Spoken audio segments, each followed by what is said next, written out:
মুক্তি এবার নতুন চক্রান্ত করে অখিলেশের জীবনে আবার ঢুকে পড়ল ঋতুজার সামনে। অবাক হয়ে গেল কম্পাস। হ্যাঁ বন্ধুরা, এমনটা হতে চলেছে আজকের পর্বে। বিস্তারিত জানতে ভিডিওটিতে লাইক দিয়ে চ্যানেলটিকে সাবস্ক্রাইব করে পুরো ভিডিওটি তোমরা দেখতে থাকো। গল্পের শুরুতে আমরা দেখতে পারবো ঋতুজা বারবার করে টেনশন করতে থাকে। তখনই কম্পাস এসে জড়িয়ে ধরে বলতে লাগলো, মা তুমি কেন এতটা টেনশন করছো? তখনই ঋতু বলতে লাগলো, কি করবো, আমার না মুক্তিকে কিছুতে বিশ্বাস করতে পারছি না, কোনো না অঘটন ঘটিয়ে ফেললো। কম্পাস তখন বলতে লাগলো, তুমি একদম টেনশন করো না, আমি আছি তো। ও মুক্তি মাসি যদি আবার কোনো অঘটন ঘটানোর চেষ্টা করে তাহলে আমি রুখে দাঁড়াবো। আর এই কথা বলতে না বলতে তখন মুক্তি ওখিলিস করে ঢুকে পড়ে ঋতুজাদের বাড়িতে। হাতে একটা পেট্রোলের ড্রাম নিয়ে চলে আসে। আর তখন বলতে লাগলো, "এই অখিলেশ তুমি কোথায়? বেরিয়ে আসো।" এইদিকে মুক্তি লাইভ ভিডিও করতে থাকে আর সব ফ্রেন্ডদেরকে দেখাতে থাকে আর বলতে লাগলো, "এই মুহূর্তে আমি এখন কোথায় আছি? আমি এখন আছি চৌধুরী বাড়িতে। এটা হলো ঋতুজা আর এটা হলো কম্পাস। ওরা আমাকে এই বাড়িতে এত বৎসর পর্যন্ত খাটিয়ে এখন এই বাড়ি থেকে ঘাড় ধাক্কা দিয়ে বের করে দিয়েছে। আপনারাই বলুন। আমি আজকে এ বাড়িতে দেখুন পেট্রোল নিয়ে এসেছি। আমি এ বাড়িতে আগুন দিয়ে পুড়ে মরবো। তারপর আপনারা যা ব্যবস্থা করার ব্যবস্থা করুন।" তখনই ঋতুজা বলতে লাগলো, "কি হচ্ছে? কি হচ্ছে মুক্তি? এসো মুক্তি।" তখন বলতে লাগলো, "কেন? আমি সবাইকে জানিয়ে দিচ্ছি, সবাইকে জানিয়ে দিচ্ছি। এই দেখ লাইভ ভিডিও হচ্ছে কম্পাস। এটা হলো কম্পাস যার জন্য আজকে আমার এই অবস্থাটা হয়েছে। তোমরা ওকে কিছুতেই ছাড়বে না।"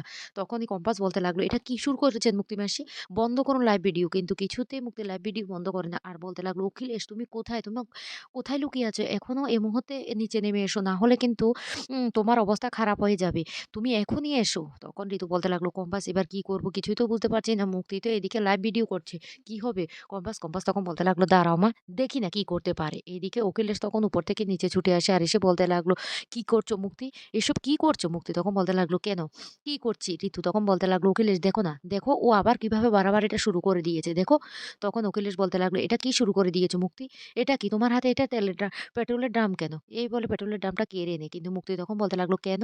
কেন? আমি তোমাকে ভালোবেসে কি ভুল করেছিলাম? আমি তোমাকে বিশ্বাস করেছিলাম। আর আজকে তুমি আমাকে এইভাবে এই বয়সে এসে আ দূরে ঠেলে দিবে সেটা তো আমি কিছুতে মানতে পারব না। আমি আজকে নিজেকে শেষ করে দেব। তোমরা যদি আমাকে এ বাড়িতে থাকতে না দাও তাহলে আমি নিজেকে শেষ করে দেব।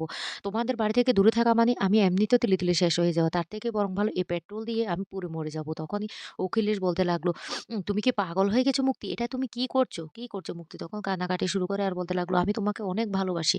আর তুমি এভাবে আমার থেকে দূরে সরে যাবে সেটা আমি কোনদিন মেনে নিতে পারব না। তাই আমি ভেবেছি আমি স্বেচ্ছায় মৃত্যুবরণ করব।" এদিকে কম্পাস কি করবে কিছু বুঝতে পারছে না। অন্যদিকে বিহান বলতে লাগলো, "মুক্তি মাসি এটা অপরাধ। এইভাবে আত্মহত্যা করার চেষ্টা করা এটা একটা কিন্তু অপরাধ।" আর তখন কম্পাস সেই মুহূর্তে আগুন নেভানোর যন্ত্রটা নিয়ে চলে আসে নিচে। আর কম্পাসের হাতে এটা দেখে ঋতু তখন বলতে লাগলো, "কম্পাস এটা কেন আনলি?" কম্পাস তখন বলতে লাগলো, "আমরা যতই যাই কিছু করি না কেন একটা মানুষকে তো মরে যেতে দিতে দেখতে পারি না। তাই আগে থেকে সাবধান হয়ে গেছি। মুক্তি মাসি গায়ের মধ্যে আগুন লাগালে এটা দিবে নিভিয়ে দেব।" আর তখনই মুক্তি বলতে লাগলো, "এই কম্পাস তুই কি ভেবেছিস? কি ভেবেছিস তুই?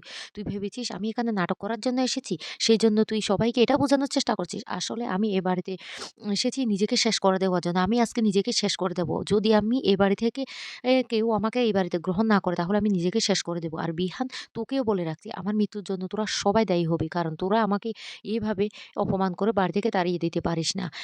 দিনের পর দিন আমি এই বাড়িতে ছিলাম।" কম্পাস তখন বলতে লাগলো, "মুক্তি মাসি অভিনয়টা অনেক করেছো।" কিন্তু মুক্তি তখন অখিলেশের কাছে এসে বলতে লাগলো, অখিলেশ তুমি আমাকে কি দিয়েছো? দিনের পর দিন তুমি আমাকে ঠকিয়েছো। আমার সাথে প্রতারণা করেছো। তাই এই আমার মৃত্যুর জন্য তুমি দায়ী থাকবে। কারণ তুমি আমার সাথে ছলনা করেছো। তুমি আমাকে কথা দিয়েছিলে তুমি সবসময় সারা জীবন আমার পাশে থাকবে। আজকে তুমি আমাকে এইভাবে দূরে ঠেলে দিতে পারো না।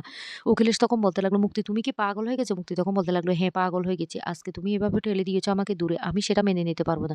আর এই বয়সে এসে আমি একাও থাকতে পারব না।" তখনই সে কথা শুনে ঋতু বলতে লাগলো, "এই মুক্তি তুই কি বলছিস? তুই শুধু অখিলেশকেই দোষারোপ করছিস। তোর তাতে দোষ নেই।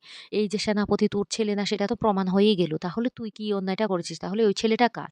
তখনই মুক্তি বলতে লাগলো, "শোন ঋতু, তুই আমাদের মাঝখানে কেন কথা বলতে এসেছিস? বল কেন কথা বলতে এসেছিস? তুই তো আমার একটা অতীত জানিস, কষ্টের অতীত। আর সেটা জেনেই তো তুই তোদের বাড়িতে আমাকে থাকতে দিয়েছিস। আর এখন তুই আমাকে আটকানোর জন্য এই পুরনো কথাগুলি টেনে আনছিস। ভালোই তো। অখিলেশ তুমিও মনে রেখো, আমি কিন্তু তোমাকে কিছুতে ক্ষমা করব না। তুমি আমাকে ভালোবাসার কথা বলে এভাবে আমার সাথে ছলনা করেছ। আমি সেটা কিছুতে মেনে নেব না। আজকে তুমি যদি আমাকে এই বাড়িতে থাকতে না দাও তাহলে আমি নিজেকে শেষ করে দেব। আমি এই বাড়ির জন্য কি করিনি? সবকিছু করেছি। হ্যাঁ, লাস্ট কয়েকদিন আমার ব্যবহারটা খারাপ ছিল। তাই বলে তোমরা আগে সবকিছু ভুলে যাবে? সবকিছু ভুলে আমাকে এভাবে বাড়ি থেকে বের করে দেবে? আমি আজকে আগুন দিয়ে নিজেকে পুড়িয়ে মারব। শেষ করে ফেলব। এই বলে তেলটা নিয়ে কাড়াকাড়ি করতে থাকে অখিলেশ আর মুক্তি। তখন ঋতু বলতে লাগলো, "এ মুক্তি তুই এটা কি শুরু করে দিয়েছিস?" এদিকে কিঞ্জল বলতে লাগলো, "এটা কি ধরনের অসভ্যতা?" মুক্তি তখন বলতে লাগলো, "আমি কিছুতেই আজকে এখান থেকে যাব না। আমি আজকে এই তেল দিয়ে পুড়ে নিজেকে শেষ করে দেব যদি আমাকে এই বাড়ি থেকে বের করে দাও।"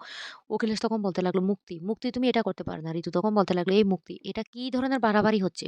বল তো কি ধরনের বাড়াবাড়ি হচ্ছে? তোকে কি আমরা কম সম্মান করেছি?" তখন বলতে লাগলো, "হ্যাঁ, ঋতু তুই আমাকে আশ্রয় দিয়েছিস, আগলে রেখেছিস। কিন্তু আজকে তুই আমার সাথে এটা কি করলি? এভাবে আমাকে ছোট করলি, আমাকে তোদের বাড়ি থেকে দূর করে তাড়িয়ে দিলি। আমি এতদিন এই বাড়িতে ছিলাম। এত বৎসর পর আমাকে এভাবে বাড়ি থেকে বের করে দিবি? সেটা তো হতে পারে না। আমার অধিকার আমাকে বুঝে নিতেই হবে।" অখিলেশ তখন বলতে লাগলো, "মুক্তি তুমি কিন্তু বাড়াবাড়িটা শুরু করে দিয়েছো।" মুক্তি তখন বলতে লাগলো, "না আমি কোনো বাড়াবাড়ি করছি না। এই ঋতু বল তুই আমার দোষারোপটা দেখছিস, তোর স্বামীর দোষটা দেখতে পাচ্ছিস না? তোর স্বামী আমাকে কি প্রতিশ্রুতি দিয়েছিল? আর আজকে কেন আমার থেকে দূরে সরে গিয়েছে? এটা তো হতে পারে না। আমাকে এই বাড়িতে থাকতে দিতে হবে আমার অধিকারের জন্য। শোন আমাকে যদি এই বাড়ি থেকে বের করে দিস তাহলে তারপর ভালো হবে না। আমি কিন্তু নিজে শেষ করে দেব। তার জন্য তোদের পুরো পরিবারকে আমি ফাঁসিয়ে দেব। সবাই জানবে তোদের জন্য আমার মৃত্যুটা হয়েছে।" কিঞ্জল তখন বলতে লাগলো, "এই মুক্তি এটা কি কথা বলছো তুমি? কি কথা বলছো?" কিন্তু মুক্তি কোনো কথাই শুনে না। মুক্তি তখন বারবার বলতে লাগলো, "আমি এই বাড়ির ছেলে-মেয়েদের সবাইকে আগলে রেখেছি। এই মেঘবালা, রশ্মিকা তোমরা বলো না, মাহি, ইরিন তোমরা বলো না। সবাইকে তো আমি আগলে রেখেছি। এই বাড়ির জন্য অনেক কিছু করেছি। আর আজকে তোমরা সবাই আমার সাথে এত বড় প্রতারণাটা করছো তো? অখিলেশ তুমিও জেনে রাখো আমার এই অবস্থার জন্য তুমিই দায়ী। সবথেকে দায়ী হলে তুমি। তোমার জন্য আজকে আমি এই বাড়ি থেকে বের হয়েছি। আর তুমি আমাকে ফাঁসিয়েছ।" তখন অখিলেশ বলতে লাগলো, "মুক্তি তুমি বন্ধ করো এসব কথা।" মুক্তি তখন বলতে লাগলো, "না আমি কিচ্ছু বন্ধ করব না। আমাকে এই বাড়িতে থাকতে দিতে হবে। না হলে আমি নিজেকে শেষ করে দেব।" তখনই ঋতু চিৎকার করে বলতে লাগলো, "এই বাড়াবাড়ি অনেক করছিস। আর বাড়াবাড়ি করবি না। কারো স্বার্থপরতার জন্য আমার পরিবারের কারো ক্ষতি হোক সেটা আমি চাই না। মুক্তি এই বাড়িতে থাকবে।" এই কথা বলে অখিলেশ তখন বলতে লাগলো, "ঋতুজা তুমি কি বলছো?" ঋতু তখন বলতে লাগলো, "হ্যাঁ, আমি চাই না একজনের অমানসিকতার জন্য সবাই কষ্ট পাবে সেটা হতে পারে না। ও চাইছে যেহেতু এই বাড়িতে থাকতে, ও এই বাড়িতে থাকুক।" তখন আ মুক্তি বলতে লাগলো, "শোন ঋতু, তোকে একটা কথা আমি জানিয়ে দিই। অখিলেশ আমাকে বড্ড ভালোবাসে। আর অখিলেশকে ছাড়া আমি কিছুতেই থাকতে পারব না।" অখিলেশ তখন বলতে লাগলো, "মুক্তি তুমি প্রচন্ড বাড়াবাড়ি করছো।" এদিকে কম্পাস বলতে লাগলো, "সর্বনাশ! মা এটা কি করলো? মুক্তি মাসিকে এ বাড়িতে থাকতে বলল? না, না, না, না, মুক্তি মাসি যদি এ বাড়িতে থাকে তাহলে এ বাড়ির বিপদ তো কোনদিন ছাড়বে না। এ বাড়িতে বিপদ আবার নতুন করে ঢুকে পড়েছে। এই মুক্তি মাসি এই বাড়িটাকে শেষ করে দেবে, শেষ করে দেবে।" এদিকে মুক্তি অখিলেশকে সবার সামনে জড়িয়ে ধরে কান্না করতে থাকে আর বলতে লাগলো, "অখিলেশ আমি তোমাকে বড্ড ভালোবাসি। আমি তোমাকে ছাড়া থাকতে পারব না।" আর মনে, মনে হাসতে থাকে আর বলতে লাগলো, "এবার দেখ ঋতু, আমি অখিলেশের জীবনে ঢুকে পড়েছি। এবার তোদের পরিবারটাকে যতক্ষণ না পর্যন্ত শেষ করতে পারি ততক্ষণ পর্যন্ত আমার শান্তি নেই।" এদিকে মুক্তি যখন অখিলেশকে জড়িয়ে ধরে ঋতুজা তখন খুব কান্না করতে থাকে। অন্যদিকে কম্পাস বলতে লাগলো, "আমি এটা কিছুতে হতে দেব না। মুক্তি মাসির এই চালটা আমাকে ভেস্তে দিতেই হবে। মুক্তি মাসি এভাবে মাকে দূরে ঠেলিয়ে দিয়ে উকিলের স্যারের কাছাকাছি যাবে সেটা হতে পারে না।" এদিকে বিহান মাথায় হাত দিয়ে বলতে লাগলো, "এবার কি হবে? আমার মায়ের জীবনে তো আবার দুঃখ নেমে এলো। সেই মুক্তি মাসি আবার বাবার কাছাকাছি চলে গেল। তো বন্ধুরা তোমরা কি চাও? মুক্তির একটা চরম শাস্তি হোক সেটা কি চাও? অবশ্যই কমেন্ট করে